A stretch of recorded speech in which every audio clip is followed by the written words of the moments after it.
శ్రీమాత్రే నమః. అందరికీ నమస్కారం అండి. ముందుగా మీకు మీ కుటుంబ సభ్యులందరికీ శ్రీరామనవమి శుభాకాంక్షలండి.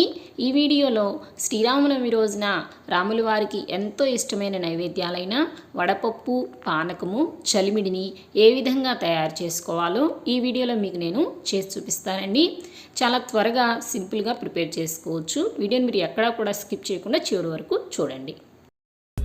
ఈ ప్రసాదాలు ప్రిపేర్ చేసుకోవడానికి ఫస్ట్ నేను వడపప్పుని ప్రిపేర్ చేస్తున్నానండి. ఎందుకంటే ఇది నానడానికి కొంచెం టైం పడుతుంది కాబట్టి మనము ఎప్పుడైనా సరే ఫస్ట్ ఇలాగ పెసరపప్పుని 2-3 సార్లు శుభ్రంగా వాష్ చేసుకుని మరలా మంచినీళ్ళు పోసుకొని పక్కన పెట్టుకుంటే ఇది నానే లోపల మనము చలిమిడిని అలాగే పానకాన్ని ప్రిపేర్ చేసుకోవచ్చు అనమాట. సో అందుకే నేను ఫస్ట్ వడపప్పు నానబెట్టుకుని పక్కన పెట్టుకున్నాను.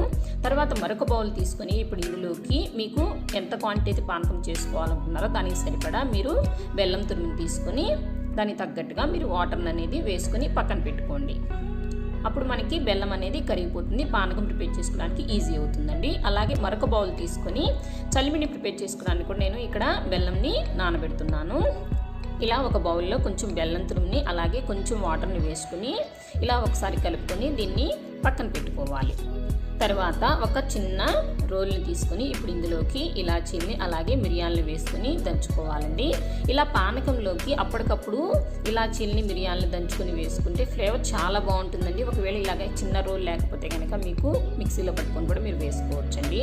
ఇలా పానకంలో ఇలాచీలు మిరియాల పొడి వేసి తీసుకోవటం వల్ల మనకి ఆరోగ్యానికి చాలా మంచిదండి. ఎలాంటి జలుబు దగ్గు ఏమైనా ఉన్నా కూడా చక్కగా రిలీఫ్ అవుతుందండి ఈ పానకం తీసుకోవటం వల్ల. తర్వాత ఇక్కడ చూసారా, మనం పానకానికి నానబెట్టుకున్న బెల్లం అనేది చక్కగా కరిగిపోయింది కదా. ఒకసారి స్పూన్తో మొత్తం ఒకసారి కలుపుకోండి. బెల్లం ఈ వాటర్లో ఏదైనా నలకలు ఉంటే కనుక మీరు వడగట్టుకొని కూడా తీసుకోవచ్చండి. ఇప్పుడు ఇందులోకి ఇలాచీ పౌడర్ని అలాగే మిరియాల పొడిని వేసుకొని చక్కగా కలుపుకొని మీరు స్వామివారికి దేంట్లో నివేదించాలనుకుంటున్నారో దాంట్లోకి వేసుకొని పక్కన పెట్టుకోండి. ఇక్కడ చూసారా, మనము చలిమిడికి నానబెట్టుకున్న బెల్లం కూడా చక్కగా నానిపోయింది కదా. ఈ చలిమిడిని ప్రిపేర్ చేసుకోవడానికి ఇక్కడ నేను తడి బియ్యం పిండిని తీసుకున్నానండి. అంటే ఏం లేదు, బియ్యాన్ని మనం ఒక 2-3 గంటల పాటు నానబెట్టుకుని ఒక క్లాత్ మీద చక్కగా ఆరబెట్టుకుని మిక్సీలో వేసుకుని మెత్తగా గ్రైండ్ చేసుకుని దాన్ని జల్లించుకుంటే ఇలాగ మనకి మెత్తటి బియ్యం పిండి అనేది వస్తుందండి. ఇప్పుడు దీన్ని మనం చలిమిడిని ప్రిపేర్ చేసుకోవడానికి యూజ్ చేసుకోవాలి. మీకు ఇంత టైం లేనప్పుడు మీరు పొడి బియ్యం పిండితో కూడా ప్రిపేర్ చేసుకోవచ్చు. లేదంటే దీన్ని ఈ తడి బియ్యం పిండిని మనం ముందు రోజు కూడా ప్రిపేర్ చేసుకుని ఒక బాక్స్లో స్టోర్ చేసి పెట్టుకోవచ్చండి. ఇక్కడ నేను పచ్చి చలిమిడిని ప్రిపేర్ చేస్తున్నాను. సో పాకం పట్టకుండా అనమాట. పాకం పట్టి కూడా మనము చలిమిడిని ప్రిపేర్ చేసి స్వామివారికి నివేదించవచ్చండి. ఇలా బెల్లం వాటర్ని కొంచెం కొంచెంగా వేసుకుంటూ మొత్తం ఒకేసారి వేయకుండా కొంచెం కొంచెంగా వేసుకొని తడి బియ్యం పిండి కాబట్టి ఎక్కువ పట్టదండి, మీరు చూసుకొని కలుపుకోండి.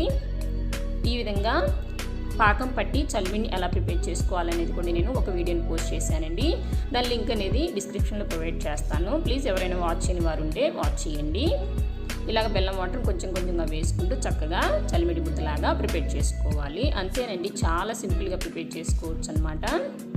అంతేకాకుండా ఈ చలిమిడిని ఆడపిల్లకి శ్రీమంతం చేసేటప్పుడు అలాగే బిడ్డ పుట్టినప్పుడు సారి పెట్టేటప్పుడు కూడా ఈ చలిమిడిని ఎక్కువగా ప్రిపేర్ చేస్తూ ఉంటారండి మన పెద్దవారు. ఎందుకంటే బాగా చలువ చేస్తుందండి చలిమిడి అనేది. సో అందుకనే ప్రిపేర్ చేస్తారనమాట. ఈ విధంగా ఒక గిన్నెలో పెట్టుకుని పక్కన పెట్టుకోండి. ఇక్కడ చూసారు కదా, వడపప్పు కూడా చక్కగా నానిపోయినాయండి. ఈ వడపప్పు కూడా మన ఆరోగ్యానికి చాలా మంచిదండి. పేరులోనే ఉంది కదా వడపప్పు అని, అంటే వడదెబ్బ నుంచి మనకి ఈ ఎండాకాలంలో మన ఆరోగ్యాన్ని ఎంతగానో కాపాడుతుందండి. సో ఈ విధంగా వీటిని 2-3 సార్లు వాష్ చేసుకుని వీటిని కూడా ఒక గిన్నెలోకి తీసుకుని పక్కన పెట్టుకోవాలి. ఈ విధంగా ఈ శ్రీరామనవమి రోజున చలిమిడి, పానకం, వడపప్పు ప్రిపేర్ చేసి స్వామివారికి నివేదించి మీరు కూడా స్వీకరించండి.